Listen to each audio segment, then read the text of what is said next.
Welcome back to another exciting episode of crimenet News, all you heisters out there.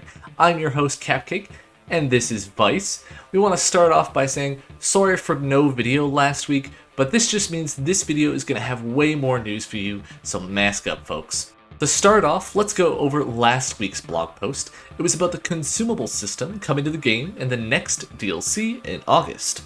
This system allows you to hold either 3 first aid kits or armor kits. No mixing of either of the two. This amount can be increased with a skill by 2, and when you encounter either kit, you can either use it or grab it. Once grabbed, you can either use it on yourself or throw it down for your team. This is an interesting system meant to buff the long-forgotten blue armor, since everyone seems to be using adaptive armor now. They've mentioned that they may increase the pocket size depending on the armor, but it won't be coming with the launch of the feature. The Payday 3 soundtrack is here. Volume 1, which includes all of the base game tracks, which we've been listening to since launch, can now be listened to on any major music streaming service. Those of which include YouTube Music, Spotify, Apple, Amazon, and Tidal. In the time that we were absent, Mask Mania has both come and gone.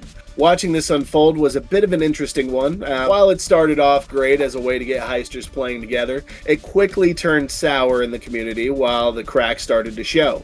The amount of each mask was way too damn high, and Almir stated that he expected all the players to work on one mask together. Hence the extravagant amount of 100 billion per mask. Why they expected this of players while simultaneously encouraging partners to split up into teams is baffling to say the least. Sadly, in the eyes of the community, it would appear the Mask Mania event was a failure. But with failure comes learning. Starbreeze spoke about their failures in not showcasing the event going on while in-game, confusing rule sets, and lack of motivation for players to attempt the event instead of just playing as they wanted. Hopefully next event is much better. A new Twitch drop has arrived. The Almir Mask is here, and you can get it from watching any affiliated or partnered Twitch streamer playing Payday 3 between now to August 19th. For now, it's just Almir's Mask, but they did mention Elizabeth's Mask being available as a Twitch drop at a later date.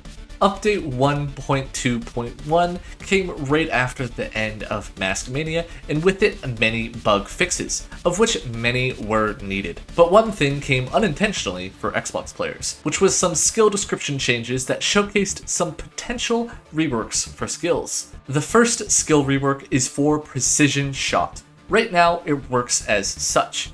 As long as you have edge and are aiming down a scope, your shot will deal extra damage based on your scope magnification. The upcoming change makes it so instead of relying on edge, it instead makes it so for every X amount of headshots, your next body shot will do extra damage based on your scope magnification.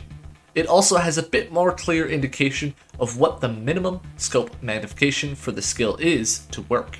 This skill change seems to be in regard to the very OP SA A114 build that has been going around as of late. The next change is to the Assassin's Metal skill, which currently works like this. If you have no armor, killing a marked enemy with a suppressed weapon will heal you for 10 health. If you're at maximum health, this health will then be given to you as adrenaline instead. The new description makes it seem like a buff. It mentions that at low HP you will gain more health than when you're at max. There is no numbers for this, so it may actually be lower than the current 10 HP per kill. This skill will also work with 1 armor plate instead of 0 armor plates.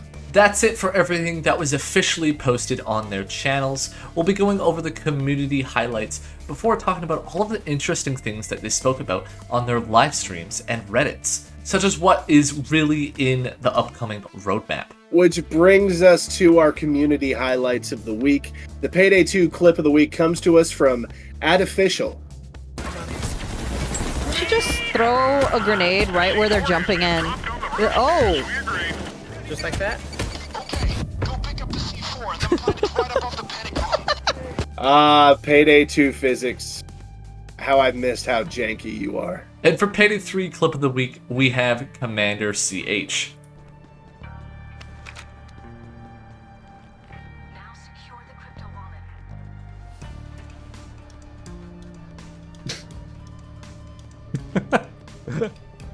Okay. I don't know about you, Vice, but it seems like that guard was on Team Disco Molly. Maybe he just wanted to show off his moves a little bit. For Payday 2 mod of the week, we have Useful Bots by Hobbit. This has a bunch of customization features like allowing bots to dominate, secure loot, or if you want to make the game a little harder, you can do things such as disable ammo drops from the bots or not mark special enemies. All around, great changes for the people that like to play solo. For Payday 3, we have No Rest for the Wicked More Weather mod by David Sebesta. For now, this is just limited to this one heist. However, he did make a few rain mods for Road Rage and Dirty Ice, but this one is a little bit different. This one changes up the weather from cloudy, sunny, fog, and rain, and this will change randomly each time you restart. Also, for all of the rain mods, this intensity will randomly go up and down as you play the heist. Super awesome tiny detail that really adds some variety. There's a new community manager over at Starbreeze, Hawa. Say hello everyone and give her a very big welcome as she's been amazing so far. But while Hawa has been making Reddit posts and posting comments, she did say something slightly interesting about the roadmap that is upcoming. In this comment, Hawa mentioned that they can't wait to share the roadmap with everybody, and here are our thoughts. There's so much to it, and we still have the second half of the Bad Apple arc, DLC 3, Land of the Free, and DLC 4, Fear and Greed, left before end of year 1. Now this is a very interesting way to speak about it. We may be looking into it a little bit much, but it seems like the roadmap is no longer a summer roadmap, but instead is a roadmap talking about everything else happening in the game during year 2 and onward. Almir wants John Wick and Jacket to return. He had stated that both of these, if in the game now, would show that the game would be in a good state to do collaborations. However, while these are not confirmed, it seems like these two are at the top of the list to add for collaborated heisters. Let us know in the comments below which you would like to see first. As for collabs, it seems like Starbreeze in a very recent survey asked which collabs you would like to see in the future of Payday 3. This list features Rainbow Six Siege, Hotline Miami, Left 4 Dead, Scarface, Ready or Not, John Wick, Crime Boss Rockay City, Goat Sim, or even suggest your own. Let us know what you voted for, and we're very interested to see everybody's opinions. With the presidential election coming up, there was talks about whether or not presidential masks would be added in Payday 3. Almir stated they want to stay away from adding any real politics into the game, but if the community wanted them to add presidential masks, they would love to hear it and are willing to change that. What are your thoughts? Would you like to see the presidential masks make a third cameo in the franchise, just like the Alienware mask? On to the big hot topic of this week. Last time Almir had a comment that spiked this much controversy, it was over the Play the Game Now debacle a few weeks ago. This time the conversation was about what the community would feel about charging for Legacy Heists.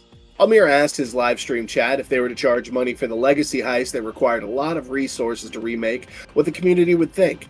He prefaced that this was not for heists such as 4 Stores or Big Oil, but instead for big ones like Big Bank or Golden Grin. What do you think? Would you buy Legacy Heists in Payday 3? Personally, I don't mind so long as it's a proper large heist with tons of care and detail put into it.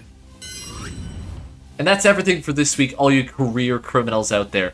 Don't forget to like, subscribe, and keep those helmets flying.